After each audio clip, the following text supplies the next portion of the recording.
vedare tinokuchingamidzai zvekare kune chimwe chirongwa pano paZim Facebook Secrets and Confessions. Tadzoka zvekare nemamwe mamessages. Regedzai tibva tapinda mumamessages edu atadzoka takakubatirai. Hanzi makadii zvenyu mukomanashi, ndinokumbirawo kuti munge muchindiposterawo nyaya yangu makaviga chitupa changu. Inini secret yangu mukoma ndeyekuti ndine umwe mukadzi wechitu in secret. Mukadzi uyu haatombozivikanwi nefirst wife yangu, zvekare mukadzi uyu haatombozivikanwi nehama dzangu. Inini nemukadzi uyu tatova nevana vedu vaviri. Mukoma zvakaitika ndezvekudai, so inini namadhamu ndisu uyo tainge tiri kuno zvedu kuJoni. Madhamu ndopavakabva vazotanga kufaitira nyaya yekuti inini ndinge ndichitorawo license. Ndainge ndisina kana chandainge ndiinacho, kunyange birth rangu rainge rakasotsvira mumba. Kunyange gogo ndaiti kana ndikavabvunza kuti nai gogo, ko birth rangu riri kupi,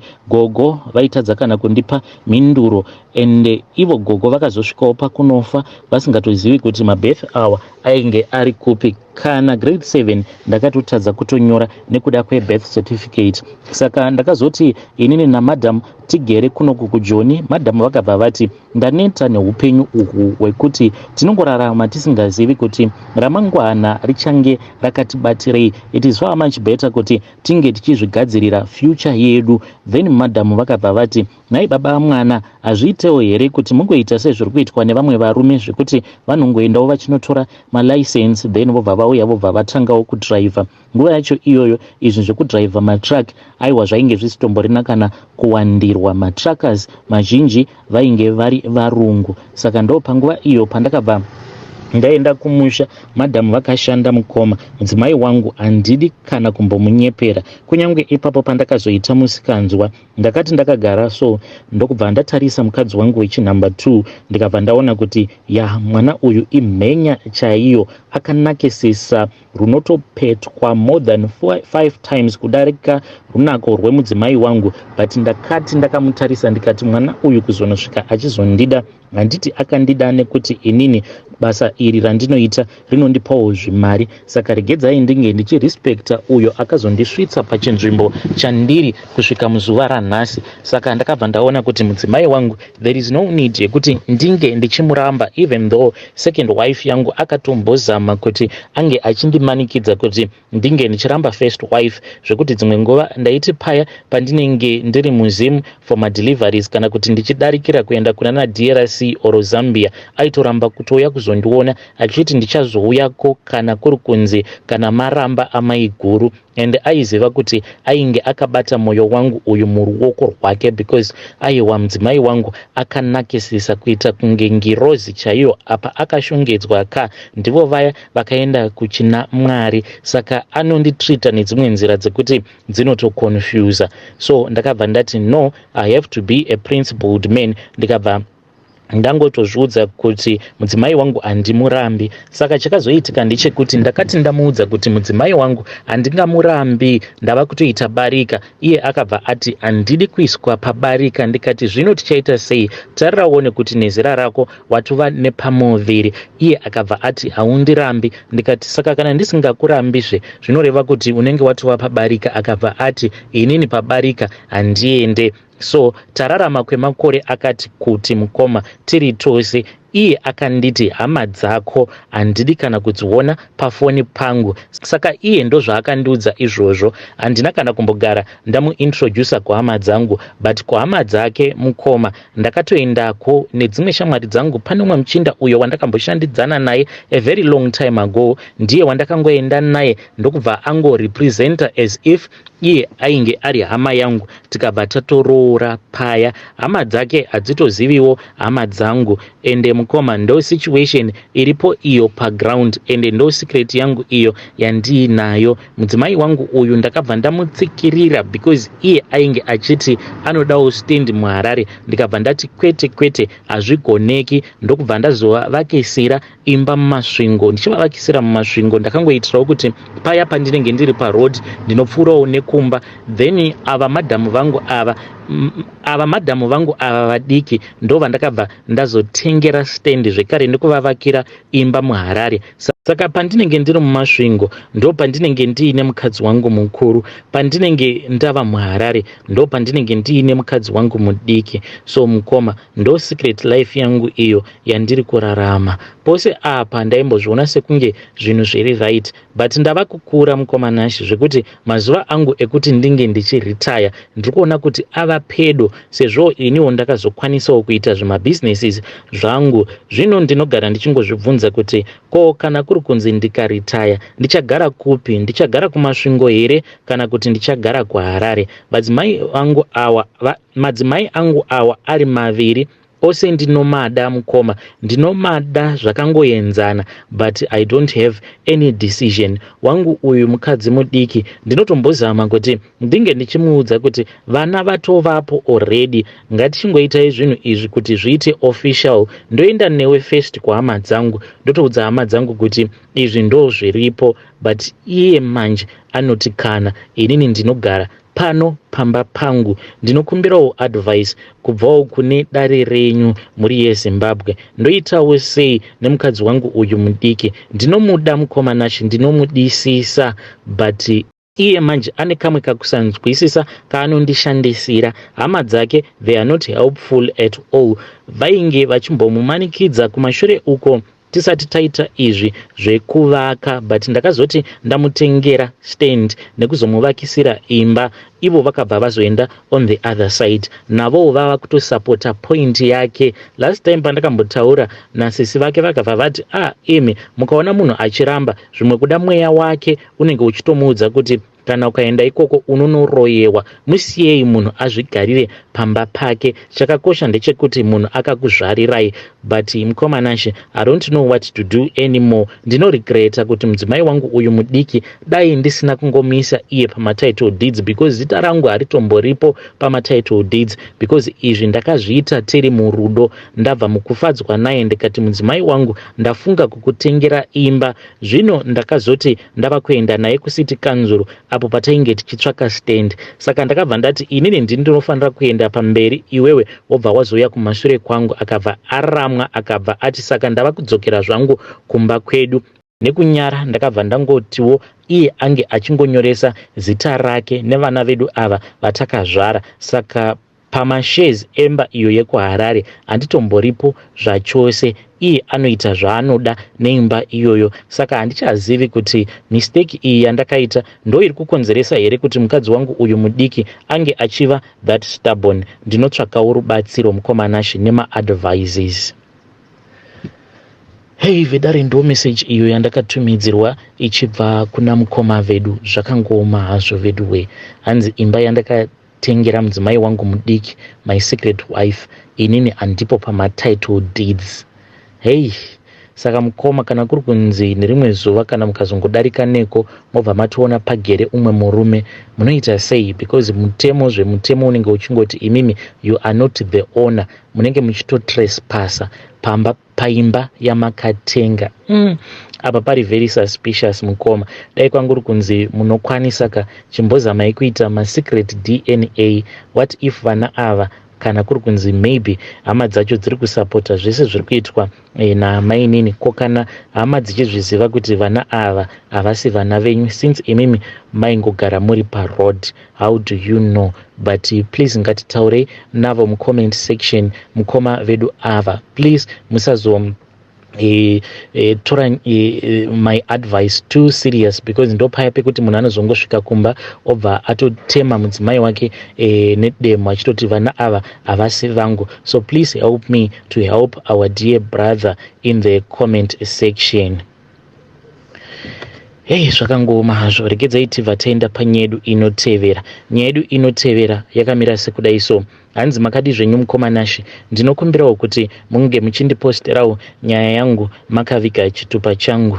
Please post my own story as hidden identity. Inini mukoma Nashi ndinewo confession yangu iyo yandiinayo, but ndichangozamawo kuti ndinge ndichiti kuitira kuti nyaya yangu isazonyanya kukutorerai nguva muchiitaipa up down. Yangu nyaya mukoma yakamira sekudai. So ndiri murume ane makore 36 years ekuberekwa. Ndauyawo pano neconfession yangu. Inini mukoma ndakafambawo, mukunofamba kwangu ndainge ndichitsvakawo vanhu vanorombesa, ende zvinhu izvi mukoma handina kutanga kuzvitsvaka nhasi. Ndatova nemakore ndichingoita research, ende ndakatombobatana nedzimwe n'anga dzinotobvawo kune dzimwe nyika dzitori kure kure mukoma, zvekutoti dai yanga iri mari zvimwe kuda ndingadai ndakasoromba kudhara. Saka makore adarika awo pane umwe mudhara uyo wandakambosangana naye, saka ndakabva ndaenda kuya ndakatoenda naamai vangu because amai vainge vachirwara. Aiwa, takaenda kuya amai ndokubva vatorapiwa paya ndokubva vatoita right. Saka ndakazongoramba ndiinawo manhamba ake mudhara uyu. Saka nerimwe zuva ndakazongoti mudhara uyu regedzai ndimbomubata mhani ndimbonzwa kuti iye haanawo here vanhu vaanga nditsvakira, vanhu vanoita zvekurombesa. Ndakazoti ndamufonera ndokubva ndazoudzwa kuti sekuru vakasoshaika kudhara. Mwana wacho mukomana mukuru ndiye ava kuita zveun'anga pamusha pacho ipapo. Ndakabva ndati sekuru ndiri kukumbirawo kumboya kumatare, ndokubva vati aiwa zvakanaka muzukuru, uya zvako kumatare, but ziva kuti mari dziya dzamainge muchibhadharisana nasekuru vako mari idzi dzatosiyana. Saka ndakazoenda kuya ndokubva ndapinda mumatare ndokubva ndatanga kubatsirwa nemwana wasekuru vaya. Saka mwana uya wasekuru akabva ati kwandiri, ndiri kuzviona mhani kuti une mubvunzo wari kuda kundibvunza. Ndikabva ndati sekuru, inini ndiri kuda kukubvunzai kuti munoziva here vanhu vanokwanisa kundirombesa? Sekuru vaya vakabva vaseka, vakabva vati ko inga wani pano zvapari pamuzinda wani, kunyange baba vangu vainge vachitoita basa iroro rekurombesa. Ndakabva ndati sekuru, koma ndibvira nepiko? Ini nhamo yanditambudza, ndafunga kuromba ini. Kunyange amai vangu ndinotoda kana kutovachekeresa kana zvichibvira, kana zvichitobvira nhasi uno chitovachekeresai ndikwanise kutotanga kutoita mari dzangu, nekuti handina kana nguva. Ndiri kufanira kuti ndinge ndichimhanya ndichidzokerako kuJoni uko. Then sekuru vaya vakabva vati zvino iwe muzukuru wazoita dambudziko rekuti wazama kuti unge uchiudzira dare rangu zvekuita, zvino dare vakabva vati zvino dare rabva ratsamwa. Pari zvino handichakwanise kutokubatsira, chimboenda umbonotambudzika, ende uchatambudzika not zvejoke, uchatambudzika zvekurevesa. Mukoma ndakabva ndabudamo mudare ravo sekuru ava. Ndakati ndadzoka kuno kunyika yevatorwa kwandinoshanda ndiri, murungu ndokubva atondirova out of nowhere, akabva ati inini ndinomubira. Ndikabva ndatodzingwa basa paya. Ndakati ndadzingwa basa ndokubva ndatanga kutambudzika mukoma. Ndakatambudzika zvekuti ndakasvika pakunodya mubhini ndichirara pataxi ring. Ndonguva iyo yandainge ndakatarirwa nedare rasekuru kuti ndinge ndichitambudzika sezvo ndainge ndaudzira dare rasekuru zvekuita. Asi ndakazoti ndatambudzika kudaro kwe2 good years ndo pandakabva ndazongonzwa ndichidanwa. Ndaitonzwa voice ravo sekuru ava vachitondidana. Ndikabva ndangoudzwa kuti ndichazonhonga chikwama chinenge chiine mari iyi ndaisafanira kuti ndinge ndichiidya, asi ndaifanira kuti ndinge ndichiishandisa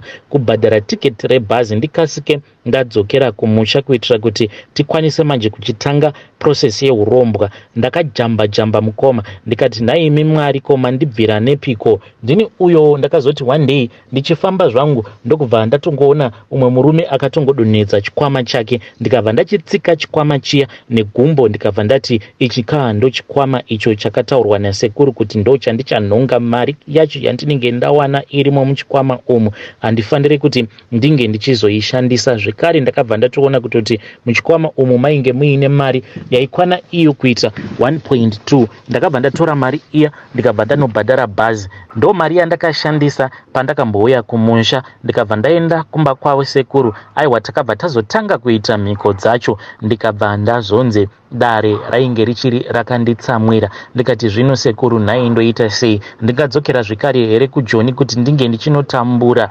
Taurai kani nevadzimu venyu. Sekuru vakabva vazoti vainge vataura nevadzimu vavo. Ndikati naye sekuru, ko vadzimu vazoti kudii? Sekuru ndo pavakabva vazondiudza kuti kana ndichida mari ndinofanira kuti ndinge ndichiita 5 years ndichipenga. Kana 5 years dziya dzapera, 5 years dzekuti ndinenge ndichingopenga ndichingotetereka nenyika, hanzi ndo pandinozotanga kuita mari. Sekuru vakabva vambonditi chienda unofunga zvako muzukuru. Ndinoziva kuti nyaya iyi yandakuudza inyaya yekuti inotonetsa kugamuchira, haingogamuchiriki zvekudaro. Saka ndakabva ndadzoka kuno kuJoni ndokubva ndazotanga zvangu kushanda. Zvino mwedzi uno sekuru ndo pavakabva vazonditumidzira meseji vakangonditi muzukuru fona. Ndokubva ndazovafonera vakabva vanditi muzukuru uchiri kurarangarira here zviya zvakataurwa nedare? Ndikabva ndati hongu sekuru ndichiri kuzvirangarira. Sekuru vakabva vati zvino panopera uyu Mei uyu watava kupinda maari, zvinoreva kuti dare rako rinenge ravharwa. Kana wava kutodzoka unototangidza zvekare kubhadhara. Zvinoreva kuti pamazuva awa ari kutevera muna Mei ndo mandinofanira kuti ndinge ndichizotora decision yekuti ndoenda here kumusha. Pandinodzoka kumusha ndinobva ndaenda mudare ravo, vanobva vazondirova netsvimbo, ndobva ndazotorwa, ndobva ndazoendeswa, ndobva ndanosiyiwa mugomo. Ivo kuburuka kwavanenge vachiita mugomo muya, vanenge vachitoburuka vakabata pfungwa dzangu. Ivo vane pavachazochengetera pfungwa dzangu idzi kuzonosvika 5 years dzichipera. Kana 5 years dzapera, sekuru ivo vanoti vachashandisa mishonga yavo kuti vange vachizondiloketa like GPS.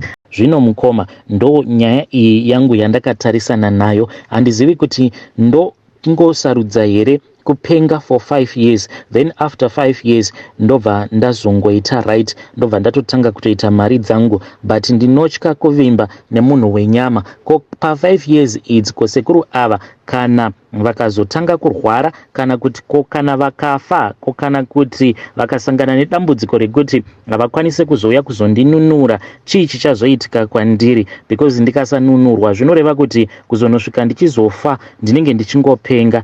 5 years uchipenga here kuti unge uchiita mari? Nhai zvinoita here muri yeZimbabwe? Kune vakambozviita here? Kana varikowo vakazviita mukoma, ndinokumbirawo kuti vange vachingondipawo go ahead kuti ita mari mupfanhami, kana kuti siyana nazvo. What are the advantages, what are the risk, and what are the disadvantages? I am asking for your help. Zvisina kutukana mukati.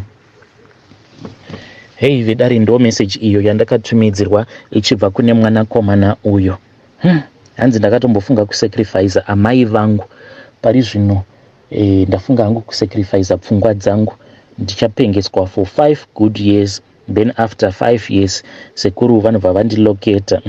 African magic. Hanzi vachandiloketa kuita unge GPS, vobva vandidzorera pfungwa dzangu. Zvino pakazoitika network error apa, just imagine mukoma kuti masiwa mugomo imomo, sekuru vachiburuka mugomo vobva vanzi nerovambira go, vobva vati zi. Aiwa, zvakangoma hazvo veduwe. Hanzi strange things do happen in this world. Asi ngativabatsireiwo mucomment section. Apologies mukoma kana ndaita sekunge ndakujajai too harshly, but vedare ngativabatsireiwo mucomment section.